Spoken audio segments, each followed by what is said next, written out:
নমস্কার বন্ধুরা, সকলে নিশ্চয়ই ভালো আছেন, সুস্থ আছেন। এখন বাজে সকাল 8টা আর আমি এখানে বানাচ্ছি নুডলস। চা হয়ে গেছে ওদিকে, আর এখানে নুডলস বানাবো। এটাই আজকের ব্রেকফাস্টে রয়েছে। আর এখানে দুধ গরম হচ্ছে মেয়ের।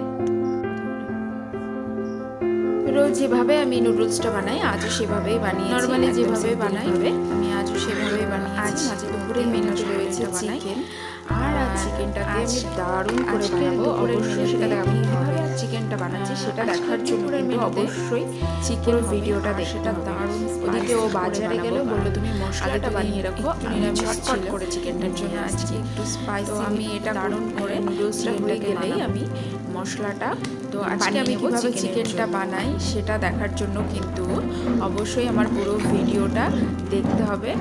সাথে থাকুন আর দেখতে থাকুন। এখানে আমি মশলাটার জন্য, চিকেনের মশলার জন্য নিয়ে নিয়েছি আদা, রসুন আর কাঁচা লঙ্কা। আর এছাড়াও আমি দেব গোটা জিরে, মৌরি, আর দেব গোটা গরম মশলা, একসঙ্গে মিক্স করে নেব।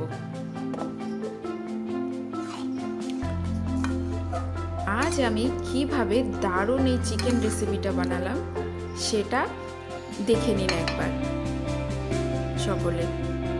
তো এখানে আমি বাজার থেকে আনার পর চিকেনগুলোকে খুব ভালো করে ধুয়ে পরিষ্কার করে নিয়েছি। আর ওদিকে আমি মশলাটাকেও বানিয়ে রেখেছি যাতে আমি খুব সহজেই রান্নাটা বসিয়ে দিতে পারি। এই যে মশলাটা রেডি আছে, আর এখনই আমি বসিয়ে দেব। আর এখানে কড়াইতে সর্ষের তেল নিয়েছি, একটু বেশি পরিমাণ নিয়েছি কারণ একটু স্পাইসি বানাবো। আর এখানে আমাদের ভাতটাও হয়ে গেছে, শুধু চিকেনের হওয়ার অপেক্ষায়।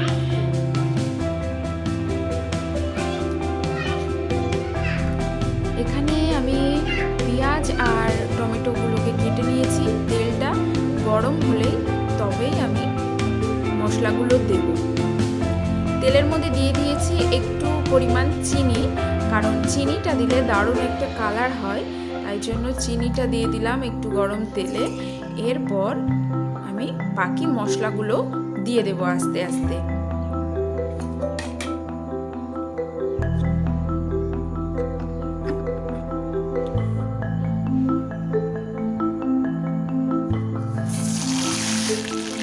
দিয়ে দিলাম মশলাগুলো।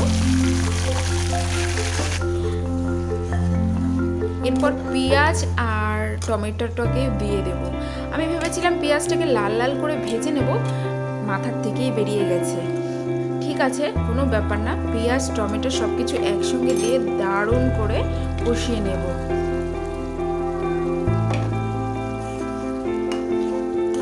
ভালো করে একটু নেড়ে চেড়ে নেব। আর গ্যাসের ফ্লেমটা এবারে একটু বাড়িয়ে দেব, তাহলে মশলাটা তাড়াতাড়ি কষানো হয়ে যাবে। আর নাড়তে থাকতে হবে, কারণ তলায় লেগে যাওয়ার, যদিও এখানে একটু বেশি পরিমাণ তেল দেওয়া আছে তবুও একটু নেড়ে চেড়ে নিতে হবে।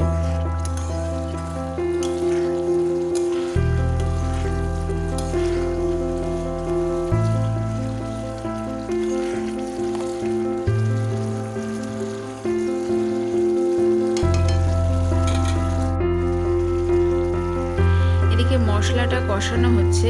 এরপর আমি যেটা দেব, এখানে রয়েছে লবণ পরিমাণ মতো, আর রয়েছে শুকনো লঙ্কা আর হলুদ গুঁড়ো। এটাকেও আমি একসঙ্গে দিয়ে দেব।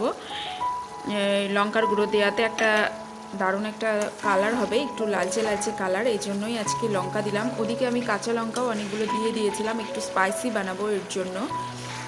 তো এগুলো সবগুলো একসঙ্গে এবার ভালো করে কষিয়ে নেব। আপনারা অবশ্যই দেখতে থাকুন পুরো ভিডিওটা। আজ কিন্তু দারুণ করে মাংসটা আমি রান্না করছি, আর কিভাবে খুব ভালো করে চিকেন রান্না করা যায় সেটাও আমি দেখাবো।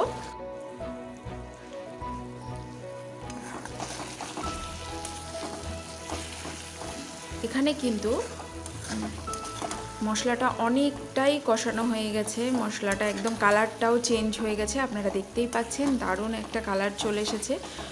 এরপর আমি চিকেনগুলোকে দিয়ে দেব। এর আগেও আমি চিকেন বানিয়েছি অনেক রকমভাবে। ঝোল বানিয়েছি বেশি, কারণ আমাদের বাড়িতে ঝোলটা খুব পছন্দ করে, তো আমি এই জন্যই আজ ভাবলাম আজকে একটু চিকেনটাকে একদম কষা কষা করে রান্না করব, একদম সুন্দর করে স্পাইসি করে রান্না করব। তো সেই জন্যই এভাবে মশলাটাকে কষিয়ে নিচ্ছি। আর মশলাটা যত ভালো কষা হবে চিকেনটাও কিন্তু খেতে তত ভালো হবে। তো চিকেনটাকে দিয়ে দিচ্ছি, চিকেনগুলোকে দিয়ে দেব।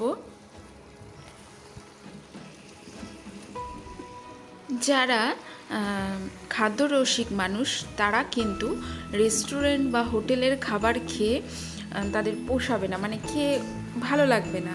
তো সেই জন্যই বাড়িতে কিন্তু অবশ্যই রান্না করতে হবে, আর রান্নাটা কিন্তু করতে হবে খুব ভালোভাবে, যাতে বাড়িতে একদম পেট পুরো একদম ভুরি ভোজন যেটা বলে সেটা করা যায়। মাঝে মধ্যে একটু ভালো মন্দ না খেলে হয়। তো সেই জন্যই বাড়িতে রান্না অবশ্যই করতে হবে। আর বাড়ির খাবার হচ্ছে সবচেয়ে হেলদি, সবচেয়ে সুস্থ। যেভাবেই রান্না হোক বাড়ির খাবার কিন্তু সবচেয়ে ভালো। এই জন্য বাড়িতেই চেষ্টা করতে হবে আমাদের খুব সুন্দর করে যাতে রান্নাটা করা যায়। আমরা অবশ্যই খাদ্যরসিক মানুষ, খাদ্যপ্রিয়। তো সেই জন্য আমি বাড়িতেই রান্না করার চেষ্টা করি। সব কিছু যে পুজো পার্বণ যাই হোক না কেন বাড়িতেই আমি রান্না করি। তো এখানে চিকেনগুলোকে আমি দিয়ে দিয়েছি আর ভালো করে নেড়ে চেড়ে নিচ্ছি। এরপর ভালো করে চিকেনগুলোকে কষানো হবে। আর এই চিকেনটাকে যত ভালো কষানো হবে আর চিকেনের টেস্ট কিন্তু তত ভালো হবে। এবার চিকেন থেকে একটা জল বেরিয়েছে, এই জলটাতে মাংসটাকে কষিয়ে নেব। আর আলুটাকে, যেহেতু ঝোল হবে না, আলুটাকে দিয়ে দিচ্ছি, তাহলে আলুটাও একসঙ্গে সিদ্ধ হয়ে যাবে আর এই আলুটাকেও খেতে দারুণ হবে। এরপর আলুগুলো দেওয়ার পর আরও ভালো করে কষিয়ে নেব। আর এখানে এখনো পর্যন্ত আমি কোনো জল ব্যবহার করিনি। এভাবেই একটু নেড়ে চেড়ে একটু মিডিয়াম ফ্লেমে রাখতে হবে আঁচটাকে, গ্যাসের আঁচটাকে একটু এরকম মিডিয়াম ফ্লেমে রাখতে হবে আর বারবার করে একটু নেড়ে চেড়ে নিতে হবে।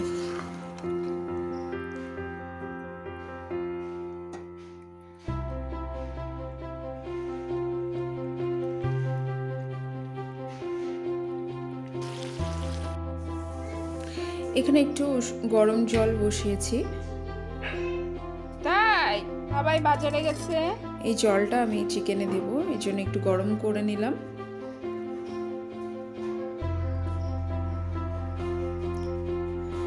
খুব বেশি জল আমি এখানে কিন্তু দেব না, কারণ এই চিকেনটাকে কষা করে বানাবো একটু, সেই জন্য এই জলটা দিচ্ছি। কারণ এই জলটা দেওয়ার পর আলুটা আর চিকেনটা দুটোই সেদ্ধ হয়ে যাবে। এখনই কিন্তু দারুণ একটা কালার চলে এসেছে। আর এখানে বিশেষ কিছু দেওয়ার নেই, আমি আগে থেকে যতটুকু পরিমাণ মশলা লাগবে সব কিছুই দিয়ে দিয়েছি। লবণের পরিমাণটা অবশ্যই টেস্ট করে দিতে হবে, তবে আমার এখানে লবণ লাগবে না, তো সেই জন্য আমি আর কিছু দেব না। এবার একটু ঢেকে দেব। আর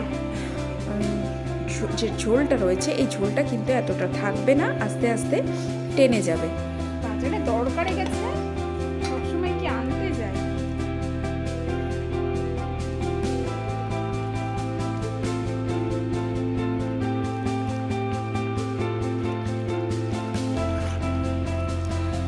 ঝোলটা কিন্তু অনেকটাই টেনে গেছে আর চিকেনটা আলুটা সেদ্ধ হয়ে গেছে, খুব ভালোভাবে সেদ্ধ হয়ে গেছে। আর এখন আমি একদম লো ফ্লেমে রাখবো, কারণ নাহলে পুরোটা একদম ড্রাই হয়ে যাবে। যে আলুগুলো সিদ্ধ হয়েছে খুব ভালোভাবে, আর চিকেনগুলো দেখে বোঝাই যাচ্ছে চিকেনটাও খুব ভালোভাবে সেদ্ধ হয়ে গেছে। মাংসটা কিন্তু একদম রেডি। আর এবার আমি গ্যাসটা অফ করে দেবো।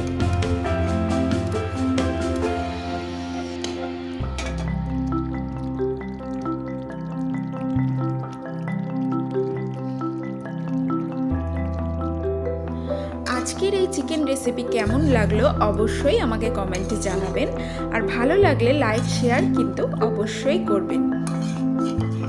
আমার চ্যানেলে যারা নতুন বন্ধুরা আছেন তাদের কাছে অনুরোধ রইল চ্যানেলটিকে সাবস্ক্রাইব করে দেবেন, আর পাশে থাকা বেল আইকন কিন্তু অবশ্যই প্রেস করতে হবে, কারণ আমি আমার চ্যানেলে যখনই কোনো নতুন ভিডিও দেব সবার আগে আপনাদের কাছে পৌঁছে যাবে। ধন্যবাদ, ভালো থাকবেন।